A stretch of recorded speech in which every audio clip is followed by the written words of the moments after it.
Hello दोस्तों, कैसे हैं आप लोग। मैं उम्मीद करता हूं कि आप लोग अच्छे होंगे और अपने अपने तैयारियों में लगे हुए होंगे।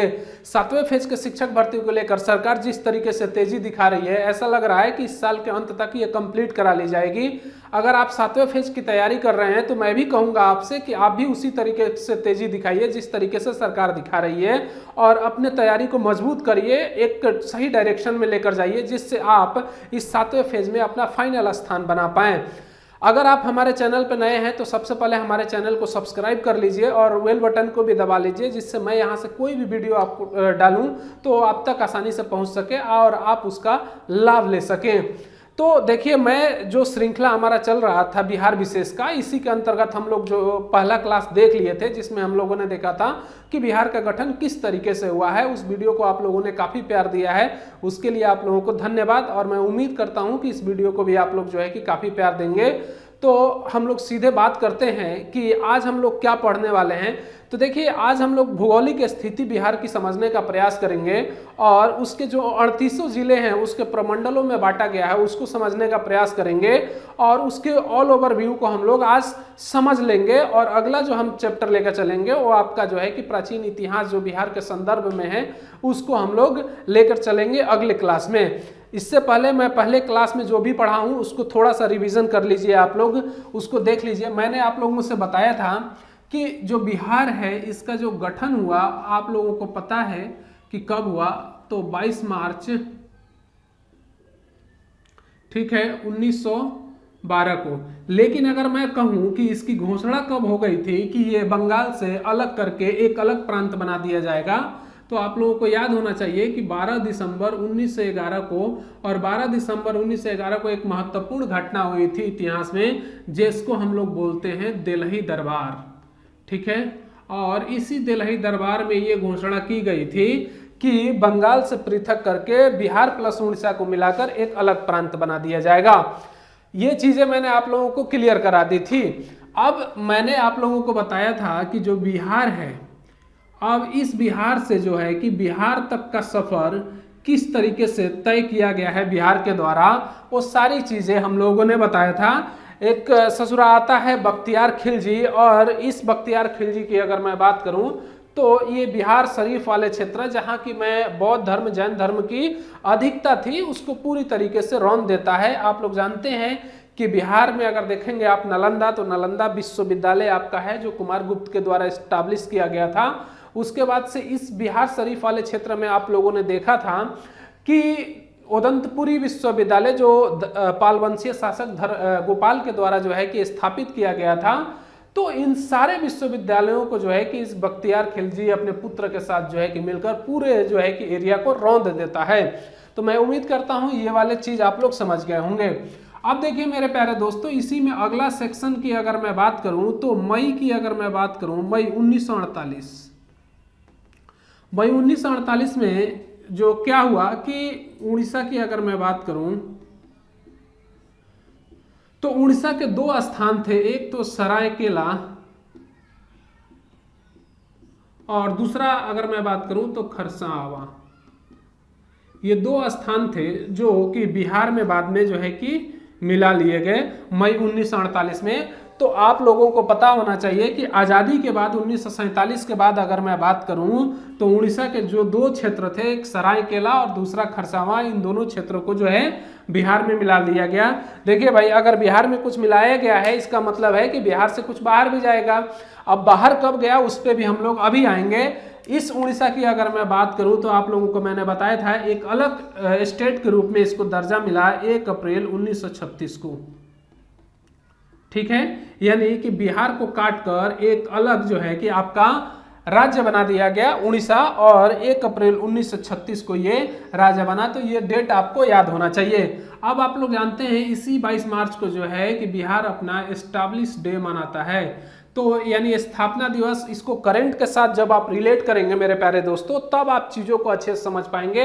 मुझे ऐसा लग रहा है कि इस बार जो मनाया गया है 109वां के आसपास बिहार का स्थापना दिवस आपका मनाया गया है। तो इसको करंट से आप लोग जरूर रिलेट करिएगा। करंट से रिलेट करके जब पढ़ेंगे आप चीज़ों को तो आप जो है कि बेहतर कर पाते हैं, ठीक है। तो ये स्थापना दिवस 22 मार्च को जो है कि मनाया जाता है। मैं उम्मीद करता हूं कि आप लोग समझ गए होंगे। अब तुर्क प्रशासनिक व्यवस्था में आप लोग जानते हैं कि बिहार को तुर्क बिहार का अर्ज बिहार कहा जाता था। तो अर्ज बिहार का मतलब होता है बिहार की भूमि। अब वो लोग प्रशासनिक उनके जो भी स्थल थे उनको जो है कि ये लोग अर्ज बिहार कहने लगे, यानी कि बिहार से बिहार बन गया वो। ठीक है, अब धीरे धीरे वो सूबा में परिवर्तित हुआ और सूबा के बाद से वो प्रांत में जो परिवर्तित हो गया। ठीक है, तो ये चीज आप लोग समझ गए होंगे, मैं उम्मीद करता हूं। अब देखिए मेरे प्यारे दोस्तों, राज्य पुनर्गठन 1956 में जब लागू हुआ, तो 1956 में राज्य पुनर्गठन लागू होने के बाद से अगर मैं बात करूं तो बिहार के कुछ क्षेत्र थे, अगर मैं बात करूं जिसमें आपका जो है कि पुरुलिया, मानभूमि, इस्लामपुर और किशनगंज, वर्तमान में किशनगंज है, लेकिन किशनगंज का कुछ हिस्सा जो है कि जो पूरब का हिस्सा था वो आपका जो है कि पश्चिम बंगाल को दे दिया गया। तो देख लीजिए बिहार का 3136 वर्ग भूमि जो है कि आपकी पश्चिम बंगाल को देना पड़ा जब राज्य पुनर्गठन आयोग लागू हुआ।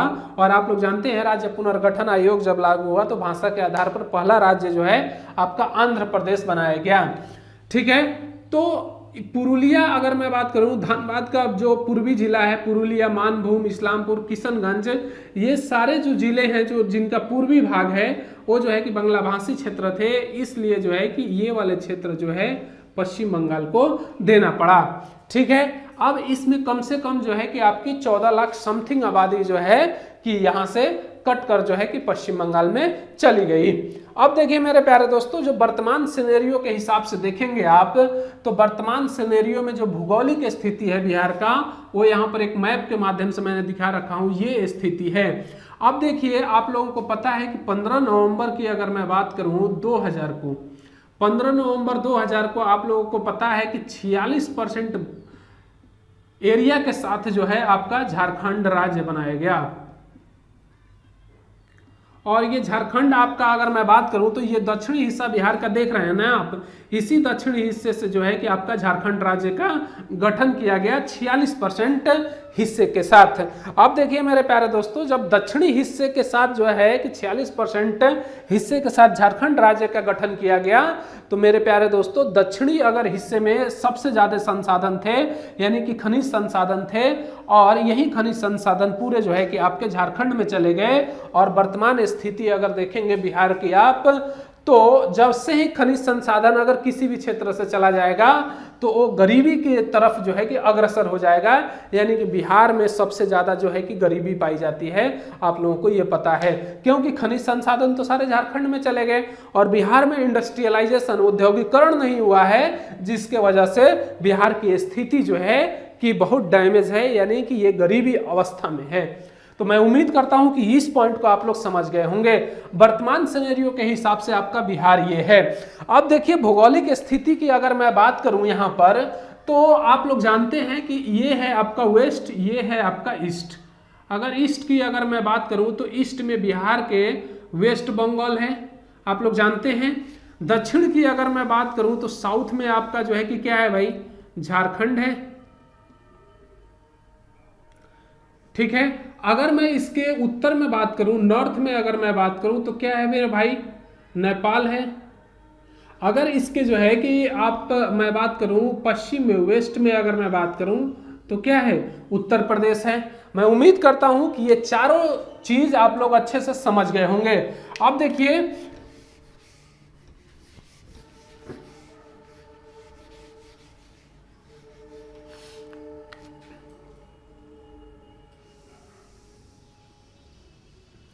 अब देखिए इसका अगर विस्तार हम देखें तो आप लोग एक चीज समझ लीजिए विस्तार को समझने के लिए, ये है भारत, और आप लोग जानते हैं ये भारत का नक्शा है और बिहार यहाँ पर है।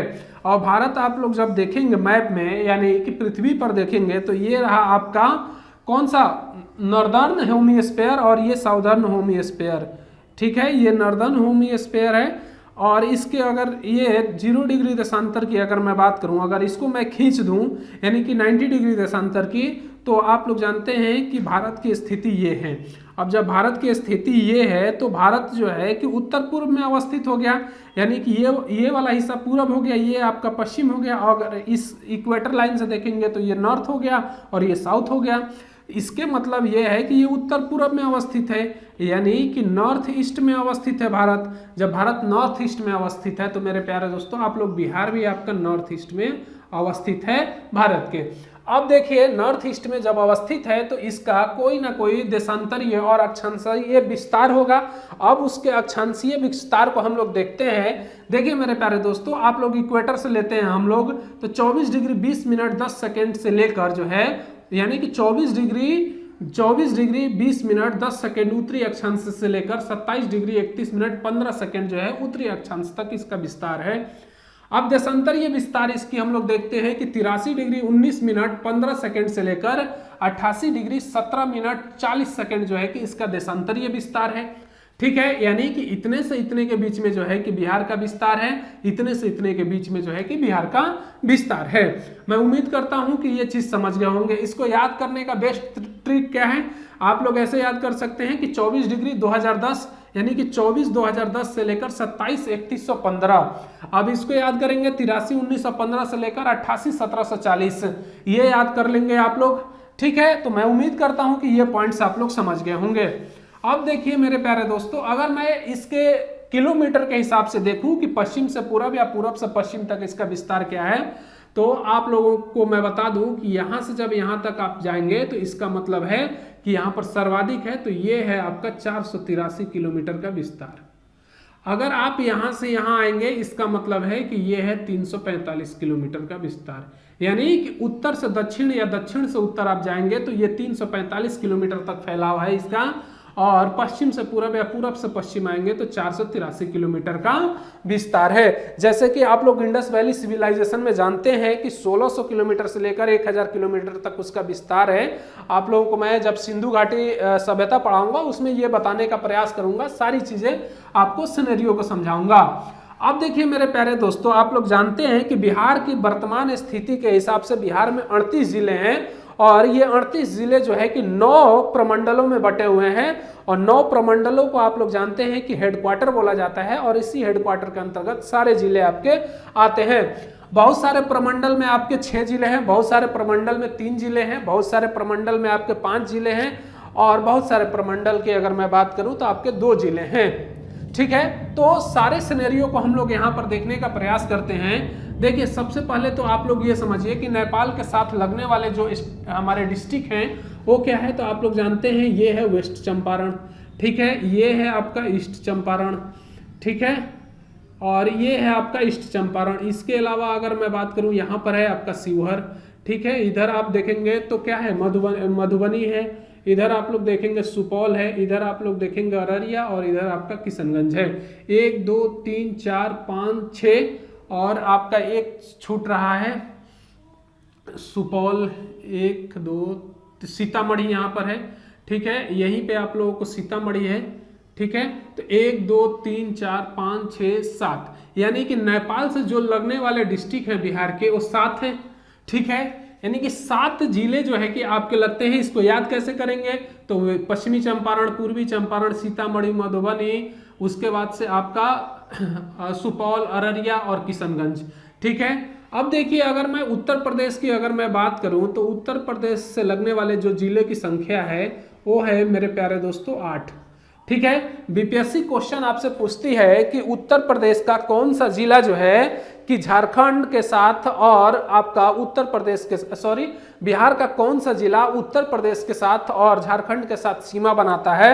बहुत सारे बच्चे यहाँ पर कंफ्यूज हो जाते हैं कि कैमूर बनाता है, लेकिन दरअसल कैमूर नहीं है, रोहतास है। आप लोगों को मैं अभी समझा दूंगा कैसे है। तो यहाँ से 8 जिले हैं। अब देखिए मेरे प्यारे दोस्तों, कैमूर यहाँ पर है और रोहतास का ये वाला इलाका थोड़ा सा ऐसे है, ठीक है। तो ये जो आपका रोहतास है ना मेरे प्यारे दोस्तों, ये रोहतास जो है आपका उत्तर प्रदेश के साथ और झारखंड के साथ भी सीमा बनाता है। अब देखिए इधर की अगर मैं बात करूं तो ये यहाँ से अगर मैं बात करूं तो यहाँ पर आपका जो है कि क्या है भाई, भागलपुर है, ठीक है। आप लोग जानते हैं भागलपुर की कई लड़कियां जो है कि फेमस हैं, एक्टर हुई हैं अभी हाल ही में। संचिता बसु का आप लोग नाम सुने होंगे, वो यहीं से बिलोंग करती है। तो ये जो है कि आपका इलाका भागलपुर का है, यानी कि अगर नीचे वाले बेल्ट में अगर देखेंगे तो भागलपुर झारखंड से भी टच करता है। और इसमें अगर मैं बात करूं तो टोटल आपके 7 जिले जो है कि झारखंड के साथ सीमा साझा करते हैं। अब वेस्ट बंगाल की अगर मैं बात करूं तो आप लोग जानते हैं कि यहाँ पर किशनगंज है और यहाँ पर आपका पूर्णिया है और यहाँ पर आपका कटिहार है। यानी कि ये पूर्णिया और ये कटिहार, ये 3 जिले आपके किसके साथ, वेस्ट बंगाल के साथ सीमा बनाते हैं। तो मैं उम्मीद करता हूं कि ये सीमा वाला चीज आप लोग समझ गए होंगे। यानी पश्चिम बंगाल के साथ 3 जिले, उसके बाद से उत्तर प्रदेश के साथ 8 जिले, नेपाल के साथ 7 जिले और नीचे अगर बेल्ट में देखेंगे झारखंड के साथ आपके 7 जिले। बहुत ज्यादा यहाँ पर कंफ्यूजन होता है कि 8 जिले भी हैं झारखंड के साथ, लेकिन आपको 7 लगाने हैं। तो मैं उम्मीद करता हूं कि ये चीज आप लोग समझ गए होंगे। अब देखिए, अगर वर्तमान सिनेरियो की अगर मैं बात करूं तो बिहार की जो जनसंख्या है वो क्या है, उसको आप लोग एक बार समझ लीजिए। अब देखिए कि बिहार की अगर जनसंख्या की अगर मैं बात करूं तो आप लोगों को एग्जैक्ट डाटा याद रखना है 10 40 99 10 40 99 9 452। ये डाटा आप लोग याद रखेंगे कि 10,40,99,452 जो है कि वर्तमान में जनसंख्या है और ये जनसंख्या आपका 2011 के सेंसस के अनुसार है, यानी कि जो जनगणना 2011 में हुई उसके अनुसार है। अब इसकी अगर मैं बात करूं तो देश में जनसंख्या के मामले में ये तीसरे स्थान पर है। पहले स्थान पर उत्तर प्रदेश, दूसरे स्थान पर आपका महाराष्ट्र, तीसरे स्थान पर बिहार और चौथे स्थान पर वेस्ट बंगाल। तो याद रखेंगे आप लोग ये चारों, उत्तर प्रदेश, महाराष्ट्र, बिहार और वेस्ट बंगाल। क्षेत्रफल की पॉइंट ऑफ व्यू से अगर मैं इस बिहार की अगर मैं बात करूं तो ये है 13वां स्थान। क्या है मेरे प्यारे दोस्तों, 13वां स्थान। आप लोग जानते हैं कि तेलंगाना राज्य का गठन के बाद से जो है कि बिहार को 13वें स्थान का दर्जा दिया गया। इससे पहले अगर मैं बात करूं तो 12वां स्थान था बिहार का। तो मैं उम्मीद करता हूं कि ये पॉइंट्स आप लोग समझ गए होंगे। आगे मैं बात करूं कि जो हमारा सिनेरियो है, अगर इसकी भौगोलिक स्थिति के अंतर्गत अगर हम देखें तो समुद्र तल से अगर इसकी ऊंचाई अगर देखें हम लोग, समुद्र तल से इसकी ऊंचाई है आपका 173 फीट। यानी अगर मैं बात करूं कि 53 मीटर इसकी ऊंचाई जो है आपकी है। फीट में अगर आता है तो 173 फीट और मीटर में आता है तो आप जो है कि 53 मीटर लगाएंगे। तो मैं उम्मीद करता हूं कि ये भी पॉइंट आप लोग समझ गए होंगे। अगले पॉइंट की अगर मैं बात करूं मेरे प्यारे दोस्तों, तो देखिए मेरे कहने का मतलब ये है कि अगर इसके ऑल प्रोस्पेक्टिव को आप लोग समझते हैं तो आपके लिए काफी अच्छा होगा। अब मैंने कहा कि आपसे इसका हेडक्वार्टर जो है कि टोटल 9 है और 9 हेडक्वार्टर के अंतर्गत ये जो है कि आपके डिस्ट्रिक्ट बांट दिए गए हैं। इसमें अगर मैं बात करूं तो देखिए, आप लोग जानते हैं कि ये वाला आपका जो है कि बेल्ट कहलाता है तिरहुत प्रमंडल। तिरहुत प्रमंडल थोड़ा सा मैं मिटा देता हूं वरना आप लोगों को साफ नहीं दिखेगा, ठीक है।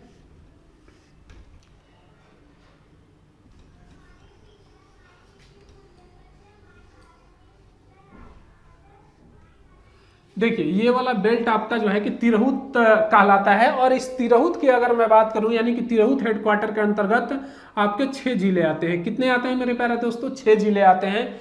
इसके बाद से अगर मैं बात करूं तो यहां पर आता है आपका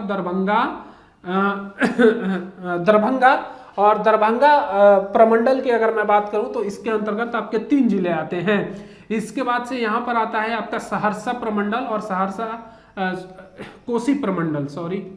कोसी प्रमंडल और इसी कोसी प्रमंडल में आपके 3 जिले आते हैं। तो मैं यहाँ पर जो है कि आपका 3 साथ में लिखते जा रहा हूँ, यहाँ भी 3 लिख दे रहा हूँ।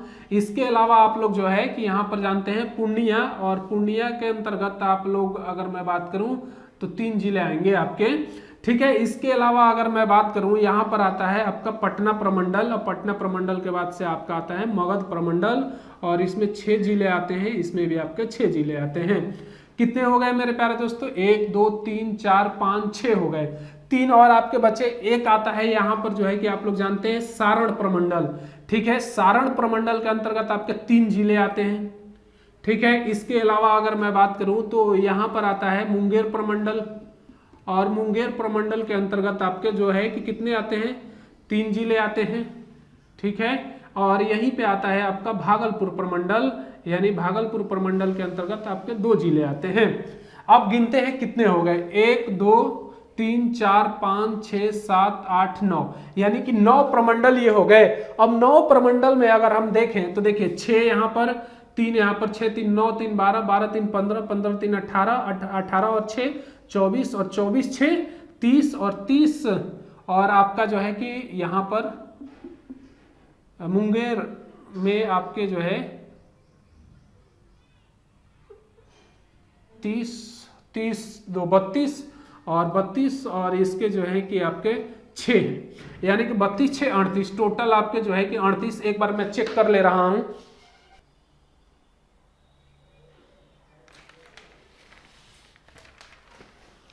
ठीक है, आप लोग जो है कि एक बार चेक कर लीजिएगा मुंगेर प्रमंडल वाला। ठीक है कि यहाँ पर 5 है या 6 है। ठीक है, एग्जैक्ट मैं स्लिप हो रहा है माइंड से, तो आप लोग जो है कि चेक कर लीजिएगा। टोटल आपके 38 जिले हो गए। अब देखिए मेरे प्यारे दोस्तों, आप लोगों को बेल्ट पकड़ना है। जब आप बेल्ट पकड़ लेंगे तो आपको डिस्ट्रिक्ट याद हो जाएंगे।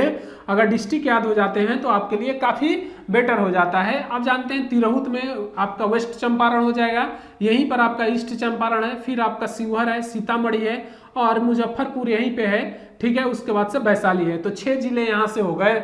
मगध यहाँ से दरभंगा प्रमंडल के अंतर्गत दरभंगा आ जाएगा, आपका मधुबनी आ जाएगा। मधुबनी के बाद से आप जो है कि जानते हैं कि एक जिला यहाँ पर और आपका आ जाता है समस्तीपुर, ये आ जाएगा। इसके अलावा अगर मैं बात करूँ कोसी प्रमंडल में, आप लोग जानते हैं कि सहरसा, सुपौल और आपका जो है कि अररिया आ जाएगा। इसके अंतर्गत किशनगंज, पूर्णिया और कटिहार आ जाएंगे।